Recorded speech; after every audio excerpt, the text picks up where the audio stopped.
आखिर इतना बड़ा देश भारत चलता कैसे है? क्या कोई एक इंसान है जो सारे फैसले लेता है? नहीं, बिल्कुल नहीं। सच तो ये है कि देश को कोई एक नेता नहीं बल्कि एक बहुत ही मजबूत सिस्टम चलाता है। सोचिए जरा, अगर ऐसा हो कि सारे नियम, सारे कानून सिर्फ एक ही इंसान बना रहा हो, तो क्या होगा? क्या ये फेयर होगा? बिल्कुल नहीं। यहीं से ना एक बहुत बड़ी प्रॉब्लम शुरू होती है, जब सारी की सारी पार एक ही जगह पर आ जाती है। और बस इसी प्रॉब्लम को सॉल्व करने के लिए डेमोक्रेसी में बनाई जाती हैं संस्थाएं, यानी इंस्टीट्यूशंस। इनका काम ही यही है, पावर को बांटना और ये पक्का करना कि जो भी शासन चल रहा है वो पूरी तरह से निष्पक्ष हो। तो सवाल ये है कि ये संस्था आखिर है क्या चीज़?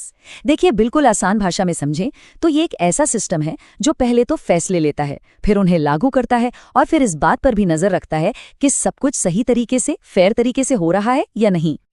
तो चलिए अब भारत के इसी डेमोक्रेटिक सिस्टम के उन मेन हिस्सों को समझते हैं जिन पर ये पूरा ढांचा खड़ा है। इन्हें ही लोकतंत्र के 3 स्तंभ कहा जाता है। ये 3 पिलर्स हैं। पहला, लेजिस्लेचर यानी विधायिका, इसका काम है कानून बनाना। दूसरा, एग्जीक्यूटिव यानी कार्यपालिका, इसका काम है उन कानूनों को लागू करना।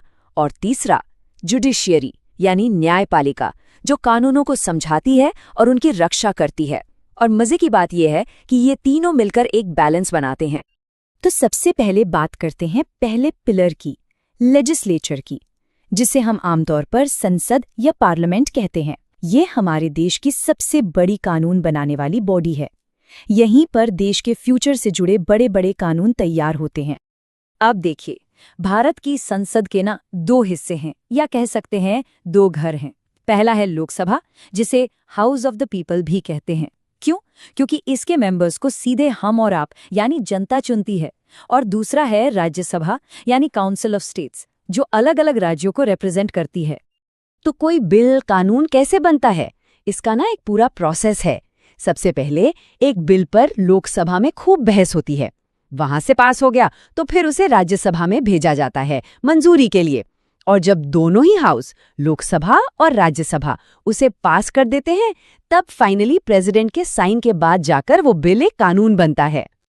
ठीक है, तो कानून तो बन गया, लेकिन उसे लागू कौन करेगा? बस यहीं पर एंट्री होती है हमारे दूसरे पिलर की, एग्जीक्यूटिव यानी कार्यपालिका।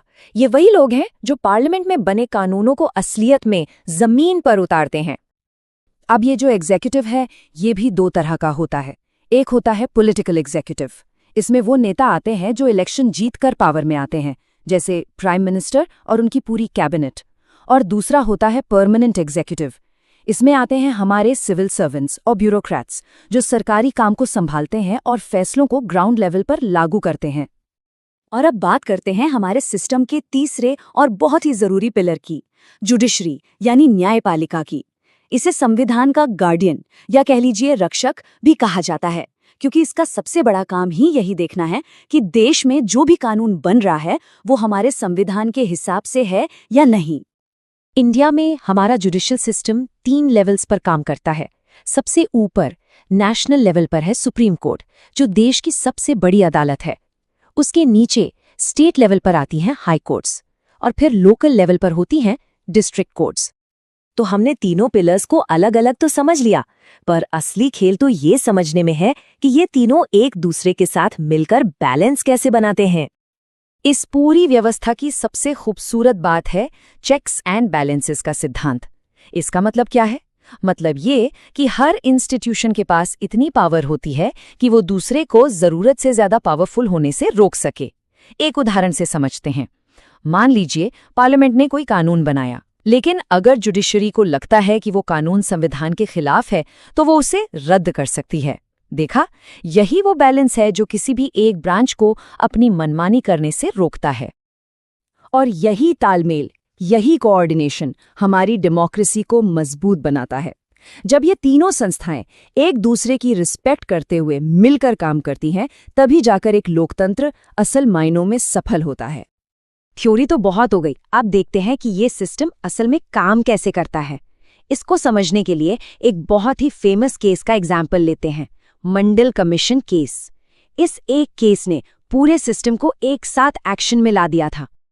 तो हुआ ये कि साल 1990 में उस समय की सरकार ने मंडल कमीशन की सिफारिशों को मानते हुए पिछड़े वर्गों के लिए सरकारी नौकरियों में रिजर्वेशन का ऐलान कर दिया। अब इस फैसले को लेकर देश में बहुत बहस हुई। कुछ ने सपोर्ट किया, कुछ ने विरोध किया और फिर मामला पहुंचा कोर्ट में और आखिर में ये केस भारत के सुप्रीम कोर्ट तक गया।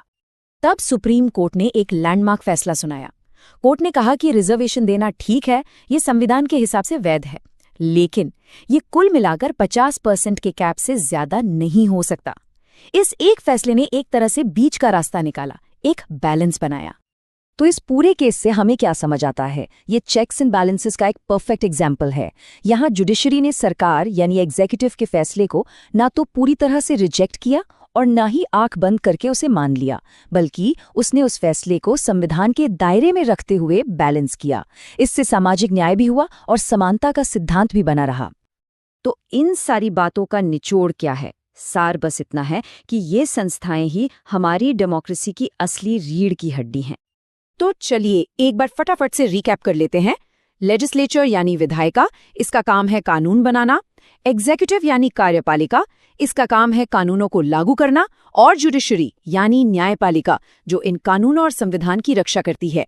तीनों ही अपनी अपनी जगह बहुत जरूरी हैं। और जब ये तीनों पिलर्स एक दूसरे के साथ मिलकर एक बैलेंस बना के काम करते हैं, तभी एक मजबूत और एक फेयर डेमोक्रेसी बनती है।